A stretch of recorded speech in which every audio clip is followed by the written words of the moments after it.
I know that I give Blumhouse a hard time.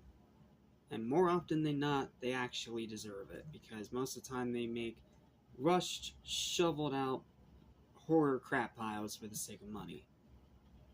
However, when they get it right, they really get it right.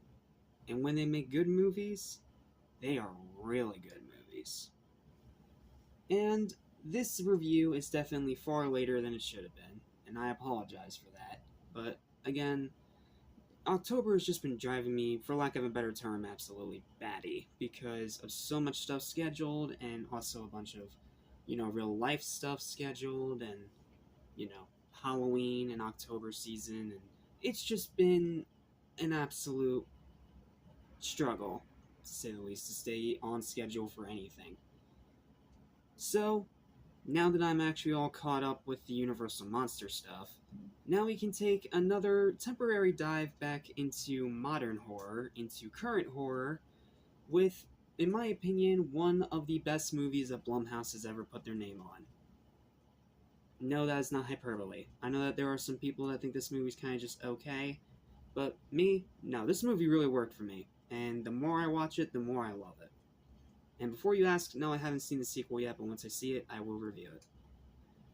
So let's talk about this movie and how it became such a big modern horror classic, based on a book that was written by Stephen King's own son. Explains why it's full of those cliches. What's up, what's happening, what's going on, everybody? Welcome back to Animation Station, which is for anything and everything animation, including monster movies as well, and TV movies. I am your host and monster fan, Jackson Small. Welcome to my review of Blumhouse's adaptation of The Black Phone. Now, this is a movie based on a book that, unfortunately, I again have not read. I need to really start reading these books, don't I? Like, this is what, the third book adaptation in a row that I've reviewed that have not read the source material for yet. I don't know. It's a weird thing, and I need to get caught up on that, but even without the actual context of that, I still think that this movie's fantastic, and one of the strongest modern horror films. And easily one of the best things that Blumhouse has ever done, because instead of just, making the same lazy, tired, cheap, boring, monotonous, tedious, repetitious horror garbage that they love to make every year, looking at you, Conjuring sequels and Strangers remake trilogy garbage, they actually decided to make something great. So, I have a very long, written, lengthy review for this one, so all I can say is I hope that you enjoy it, and that I sum up my points decently well, without giving too much spoilers, because, yes, this movie is a couple years old, but I still want those that haven't seen it yet to have a fresh experience, so this is a spoiler-free review, despite it being, 4 or 5 years old, because I don't want to ruin anyone's experience for those that have not seen it yet. So, here's my lengthy, spoiler-free written review for The Black Phone, why it's such a great movie, and why you need to see it if you haven't already. Here we go.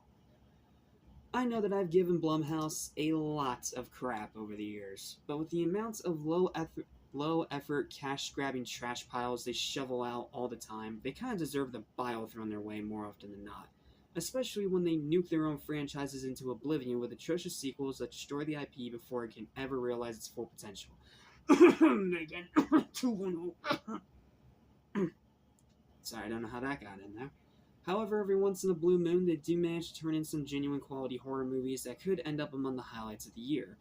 And I can honestly say that this one, The Black Phone, is one of the best films they've ever put their name on, alongside Halloween 2018, Halloween Kills, The First Sinister, the original Megan, Get Out, Split, Five Nights at Freddy's. Yeah, I will stand proudly on that hill, I love that movie. And the Invisible Man remake. Yes, much like Clown in a Cornfield, I've sadly not read the source material it's based on, and sure it does follow a ton of the classic Stephen King tropes, since his own son is who wrote the original book it's adapting from.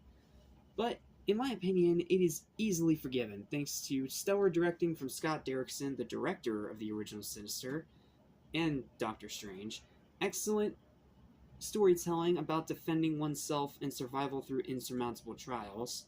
Amazing acting, especially from Mason Thames, sorry if I'm mispronouncing your name. The guy who just played Hiccup in the How to Train Your Dragon live action remake, in his first ever role. And of course, Ethan Hawke in his first villainous performance as the Grabber.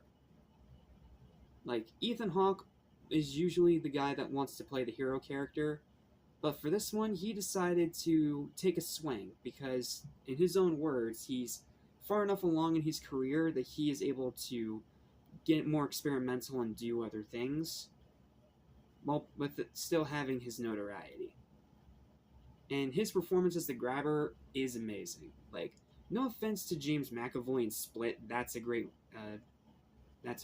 performance as well. But I feel like Ethan's as the Grabber is a little bit more, I don't want to say layered because it's not as many personalities, but